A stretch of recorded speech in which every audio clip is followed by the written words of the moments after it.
Alright, we good. All right. What's this podcast? Episode 89 or episode 90? I've been doing so many episodes I can't remember, but you'll see when it comes out. A special episode. We back on the road again. We're here at Trilogy Studios, and we're here with a new person I met. You know what I'm saying? I just first time meeting you. I've heard about you. You know what I'm saying? I feel like I know you almost in a way. Yeah. So introduce yourself to the people, man. Tweezy, man. Tweezy the Beater from Detroit, Michigan, by way of the DMV now. Producer, engineer, songwriter, pretty much it. Hell yeah. Oh, I'm the dopest dad too. Girl dad. Hell yeah. That's definitely dope. Yo. Yeah. So how did you get into like beat making and getting into music? Man, it started from my pops. Growing up in Detroit, my pops played the saxophone. Okay. My brother played the saxophone. I wanted to play the trumpet. But back then, still to this day, it's expensive. So my dad gave me $20. I was like, go get some drumsticks. So I went to go get some drumsticks, and I started in a band in 4th grade, the marching band, playing snare drum, tenor drum, bass drum, cymbals, and all the way up till I got to high school. I stopped because I didn't want to be a band geek. Right. I kind of find out that the band director for my high school was taught by my band director from middle school and elementary, because I went to a performing arts school. Okay. Yeah, so after that, when I joined the military, the music never leave you. You know what I mean? That's a fact. It never leave you. So I left, got to the military, and I was still in love with music. And like I was telling you earlier, when I got to Iraq in 2005, Jeezy, Gucci, all these dope artists was coming out, Boys in the Hood, and me and my best friend, my brother Kadeem, we would go get all the music like right there, and then, you know what I'm saying, and go and just bump it while we in the trucks driving in Iraq. Yeah. So the music never stopped. That's pretty much how it started. Dope. So tell us about a little bit like the Iraq experience and going over there in the military. How was that? Oh man, like, I don't be funny when I say this, but like, if you from the struggle, you know what it's like. I'm from Detroit, you know what I'm saying? So the struggle over there was the same. Like, it was nice areas, it was messed up areas. You had situations where you had to get into combat. You know what I mean? It was us against them. So at that point, we had to do what we had to do. But it was very eye opening. Yeah. I started having more respect for other communities, other races, you know what I'm saying, other ethnicities, because of just the fact that, like, you never know what these people go through on a daily. Like, you got to live in your house everybody was allowed to have an AK, one AK and one magazine of 30 rounds. Wow. If they had anything other than that, then we kind of looked at you like you might be working with the terrorists or whatever. But just living like that, you know what I'm saying? Like, coming from Detroit, I ain't have to, have an AK or anything in my house. Right. You know what I'm saying? But it was just the fact that, like, third world countries are so diverse, and it's still different, and the culture is still there. Yeah. And that's what I started falling in love with, just being around different cultures. Right. Yeah. So, it was a nice journey. That's definitely dope. My family's from Trinidad, so every time I go to Trinidad, it's like a different experience. You know what I'm saying? It's like you get that feel of a different world. It's probably the only place I've been out of the country. Right. So when you're in Iraq, are you like patrolling the things that are going on?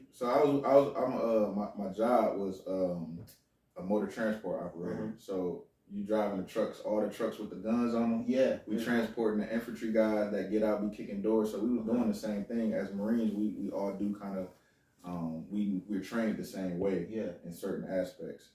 So we basically, man, just foot patrolling. Sometimes I had to do foot patrols because I was attached to an infantry unit. We'd do a lot of vehicle patrols, different raids and things of that nature, looking for people that had like weapon caches and things of that nature. So it was a bunch of that Call of Duty stuff. Yeah, you was doing it in real life. Battlefield. Like I was doing it in real life. Yeah, you know what I mean? It's probably definitely a different experience. I made it back, and I appreciate the support and everything that the family that supported me. So was it hard when you came back, like to readjust and things like that? You know what's crazy, man? It wasn't hard until years later. You get what I'm saying? I didn't know, like, you know what I mean? I didn't know, like, I would be getting upset, like, I got PTSD and stuff like that. I was getting upset over, like, the craziest stuff. Like, you know what I'm saying? I got mad at somebody for having PTSD that never deployed. Right. Okay. I see. They were in the military. But I was like getting upset. I'm like, yo. You know what I mean?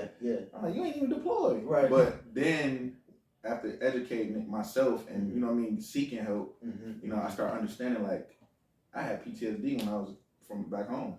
I see what you're saying. You know what I'm saying? So, coming from that environment, shootings and, you know what I mean, robberies, all of that stuff happening back home. So, like, we, as a community, as black folks, we already had, damn near have PTSD. So, when I got out, that's when I started realizing, you know what I'm saying, when I went to go talk to a therapist and they was trying to figure out, like, did I have PTSD or whatever, and they was asking stuff about my childhood, and I'm like, what do you mean? Right. And that's where she was like, see, you already had PTSD, then you went to another country and you're shooting, you know what I mean, you're seeing death, you know what I'm saying, you're seeing all of this stuff, like that just added on to what you were already, you know what I mean, diagnosed with, what you're not even knowing, so. Right. Yeah, I wonder if they do that to all black people, if we would all, like, basically have a little bit of that in us anyway, because I feel like you do if you're not from a nice area. And even then, like, impoverished area. Like, even then, you're probably, like, if you're in a nice area, you're probably still feeling like you're being discriminated against. So either way, you're still walking with a chip on your shoulder. So, I mean, as a black man, you definitely gotta, it's hard anyway, you know what I'm saying? Right. So, do you think any of the experiences you had over in Iraq and in the military translated to your music? It definitely did. It definitely did. I tell people this all the time, man. Like, I was a Marine recruiter, so like people are like, oh, you always trying to give us that recruiter talk, but no, man. I really feel like the Marine Corps changed my life. Like, I think I'll probably be locked up. You know what I'm saying? Somewhere. You know what I mean? Just you know, just doing silly shit. Right. You know what I mean? What most people. Right. In the city do, you know what I'm saying? Like, it gives you that discipline, like the discipline, the you know, the self-reliance, self-direction, all of those things, all of those traits that the Marine Corps instilled into you, like that helped me transfer it to the music because you know what I mean. Like, if you want something in life, you gotta put 110% into it. If not, this 50%, 60%, 70%, you're never gonna get there. Right. So you know what I mean? I'm hitting my 10,000 hours, you know what I mean? In order for you to be a master at your craft, I'm in here every day. It's rare that you won't catch me in the studio. You know what I'm saying? It's rare you won't catch me doing music. Yeah. But this is what I do, so yeah, I definitely for a fact know that the discipline coming from the military and being disciplined from my family, like, you know what I mean? Like they always say, it takes a village. Like, you know what I mean? My dad, my mom, my aunts, my uncles, my grandmas, my grandfathers. So you had a good, like, I had man, we from the South. Like, you know what I mean? My dad's side is from Mississippi, and my mom's side was from Pensacola, Florida. Gotcha. So, like, the South, they came up to Detroit because, you know, it was a better, you know, living at that time. Right. And, but yeah, everything that my grandma instilled in me, you know, it was all about family. Like, family. Take care of the family. Yep. Like, always. Like, she took care of the family. Like, any situations happen, she took care of it. You know what I'm saying? Yep. So, yeah, when I went to the military, that discipline, it just, like, increased. Yeah, it translated over. Then when I got out, it translated over. You know what I'm saying? So, and that's the thing with music, and really anything you're trying to do, you have to have discipline. Because you have to be able to, I mean, tons of people are doing music. Tons of people are making beats. Tons of people are rapping. I tell them all the time, like, what are you going to make yourself, how are you going to outwork these people, or how are you going to differentiate yourself from people? Because at the end of the day, while you sleep, sometimes the next person is already working. Right. And talent don't really even matter at the end of the day, because I had the most talented friends, like, because they all were rapping before I was. Right. And a lot of them haven't moved into the industry or haven't really done anything because it's just more of just, you're just rapping and you know, you're not really doing it. You don't have a plan to it, you know what I'm saying? And not just a plan, but also having the ability to execute that plan and being able to work and not cut corners. Yeah. So I think learning the discipline is definitely important. You know what I'm saying? So what is like your daily routine? For what, music? Yeah, for just getting up in the day. Like, what do you Man, my daily routine is I wake up probably like noon, 11 o'clock noon every day. Yep. Reason why I wake up that late is because I'm in the studio or I'm downstairs working all night.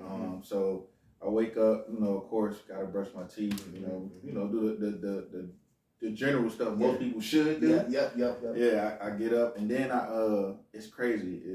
I check my phone. I don't check my phone for to see how many, you know what I mean, likes I get. Right. I check my phone to see what I need to do as far as like to do what's my schedule. You know what I mean? Because my schedule is on set more, so I see. All right, I need to be here at 12. I got an appointment with you. Yep. I got a session at 4. I got a session at 7. You know what I mean? So I check my phone. That's kind of like my calendar and what to do list. Yep. And then from there, you know, go downstairs. Maybe I try to get like a smoothie every day. But I was talking to him and I was like, yo, you got, you know, vitamins. You need your vitamins. So I don't have orange juice, but I got like vitamin C. Yeah. I take my elderberry, all of that. You know what I mean? So every day, that's what I'm doing. You know what I'm saying? That's investing. That's like investing in your mind, investing in your body. You know what I'm saying? All these things you gotta do when you're trying to be successful. Man, you gotta take care of yourself. Then once I do that, now it's like, all right, it's go time. Like what I'm doing. Am I making music? Am I making content? Am I checking on my artists? You know what I'm saying? Checking on the girls, my daughters, you know what I'm saying? Monday, Wednesday, Friday, I go pick them up from school. Got you. You know what I'm saying? So I know my schedule works around them. And I made that, you know what I'm saying, to where like I pick them up from school. Yeah. Then I come to the studio. So if I got a session at 5, we bump it at to 5:30 because they all the way in Georgetown. I gotta pick them up from school from Georgetown and bring them back southeast, then come all the way over here. Yep. You know what I'm saying? So what I was getting at when I wanted to ask you that, because I knew you was gonna say your day is scheduled, and you already know what you're about to do. Because a lot of times I've had a lot of friends, because my day is the same way. Like I'm moving, I have different things I need to do. So a lot of times I have people that want to hit me up, be like, "Hey, you want to hang out?" I'm like, "You're not in my plan for the. I can't, you know what I'm saying? I don't do clubs. Yeah. I don't do bars. I don't do. I just felt the reason why, man. Like, bro, I was in a club at 16. I used to use my brother. You know what I'm saying, to get in the clubs in Detroit. So, you know, the Shelter, aka St. Andrews, and all them clubs back home, I've been doing that since 16. Yeah. I'm 36. You know what I'm saying? So it's like, I don't need to, I did it all in the military. I partied all in the military. And, but yeah, so, you gotta have a schedule. Yeah, have a plan to the day, because then you don't necessarily get stuff accomplished when you don't have nothing. You know what I'm saying? Planned out. Right. So that's definitely dope. So my plan is definitely right now. The plan is just, you know, putting the studio together. In between putting the studio together, making sure I'm making my obligations here with the studio, with sessions and tours and consultations and things of that nature. Right. So how did you end up getting here to Trilogy Studios? Man, it's crazy. So I don't know if you ever heard of iStandard. iStandard was the best thing that ever happened to me as far as like getting my music out there. So iStandard producers, it was J Hatch, Sis, and Don. They were the 3 running it. And what it was a beat battle, like community. But they were really in the industry. So that's where the I came from. So they had industry standards. Well, that's where the name iStandard came from. And they used to do beat battles, so they used to do them in DC, New York, Atlanta, all around the major cities. And I was doing beat battles since I want to say 2017, 18, when I got back here. And I met a bunch of a network. You know what I mean? It was a dope event, a network. Then they switched it from beat battles to in studio experiences. So now I'm actually sitting in the studio with a Needles, Rockwilder, all the top name producers that's in the industry. So what they would do, they would come and you play 3 beats. It used to be 4, but they switched it to 3. You play 3 beats, and it's just you and that producer. Right. Everybody else is outside the studio. Right. So it's kind of like this, like everybody else would be sitting outside somewhere, and then they play the beats. He wouldn't say nothing. You know what I mean? And he'd write down his stuff. Yeah. So one day, I lost. I was losing, man. I was losing because I didn't understand the concept. I was losing as far as like the beat battles. Yeah. Then when the in-studio experience came, I lost the first one to my boy Mark Shada, which is, I'm part of Sound Cartel. I lost a shot in them, and then I came back the next time for the in-studio experience, and Needles was the host. So I won. But the crazy part about it was he was listening to everybody's music. Yeah. When he heard my beat, he told Sis, "Hey, replay that." Okay. And I was like, I ain't know. So me and my brother Kadeem, we looking like, what's going on? He replayed it and he started writing down. Then I went back out. So then it's like he give you like a few, you know what I mean, critiques. Like, hey, I like this, I like that. And then you go back out, and the next person come in. I didn't even know. Right. So when I won, that sparked the flame because I'm like, well, all right, I am doing something right. I'm listening to what they telling me to fix. Right. And I came back and I fixed it. You know what I'm saying? So that's what really started me for real. Like I've been making beats since 04. You know what I'm saying? So but when that happened, it was like, okay, there is a lane. You are doing it. You on the right track. Right. So it just kept me pushing and kept me going. So it kept motivating me to do it. So after that, I was going to like beat camps, like meeting Lamont, Mahogany. It was just so many dope industry producers that I was meeting in these camps. Like in New York for 3 days, like Curtis King. I was meeting all these guys, and it was like, yo, these people are just like me. You know what I mean? When we look at artists, we put them so high on the pedestal. But producers, it's like us. Like they're normal people. You know what I'm saying? They regular people. They just make beats. And they produce, you know what I'm saying? And when I started seeing that, I was like, okay, like these people are genuine. You know what I mean? This is what they love to do, but they also want to help. And the fact that they was giving back, doing this with iStandard, I thought was dope. So iStandard is definitely a big thing. And how I met, how I got here is from the beat battles that we're doing online. And I met Esquire, my bro Esquire.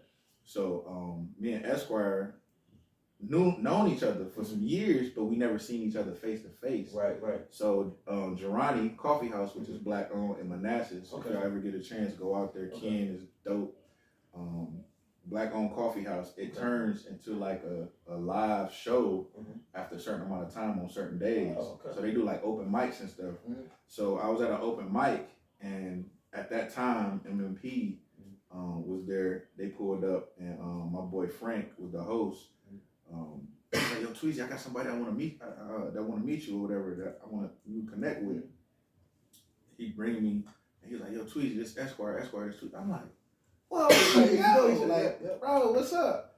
And we dapped up or whatever, and he was like, yo, bro, like I work at this studio. You should come check the studio out or whatever. So I came and checked it out. They used to do every Wednesday. They used to do like anybody can come in. It was just like a let me hear your music type thing. Let me play some music. You play some music. Let me hear some music and see if we can potentially work with you. You know what I'm saying? So when I got there, I played some beats. Everybody loved them. And Esquire was like, yo, like I'm gonna see if we can come and be a producer here. Like, you know what I'm saying? Be like something like an in-house producer. So I'm like, all right, cool. So he talked to the powers that be, and they were like, yeah. So ever since then, like I've been here like 3 years, 4 years almost. You know what I'm saying? So I've been around the change too. So when that happened, it was actually dope too. So so I would say Esquire, my bro Esquire, which we have the collaborators. We formed collaborators with some homies from Clubhouse. We met a bunch of dope artists, writers, producers from Clubhouse, and we formed the collaborators. So that's where Maggie, or that's where Jadelle comes from. That's where she comes from. Dope. So it's like crazy how I was just telling her that, like how Eddie, you know what I'm saying, I knew Eddie, and then I didn't realize that when I seen her music, I didn't realize that she was connected to y'all. So then at the same, it's the whole network, you know what I'm saying? That's what it's all about. But and the crazy part is we've been here before. Me and my mom back in it, like. And you said what was the name of it? The name was different. But just to come back full circle, because at one point I was going through the process: did I want to be an engineer or did I want to like rap and make music? So at one point I came here to kind of figure out, did I want to just engineer and stuff like that. So I think they had like different programs, like different classes and stuff like that. So I was gonna attack it, but then I chose not to. My mom always told me, you should come back to the studio regardless if you're doing music, because they had different things. I had no idea I was gonna end up back here today. So it's definitely full circle, man. Yep, that's how it works. Full circle. I think that's how this year is supposed to be, man. Because even the numbers aligning, I think as long as you have a plan and you're manifesting, I think everything's gonna come together. You know for sure. Yeah, man. Definitely, you on the right track.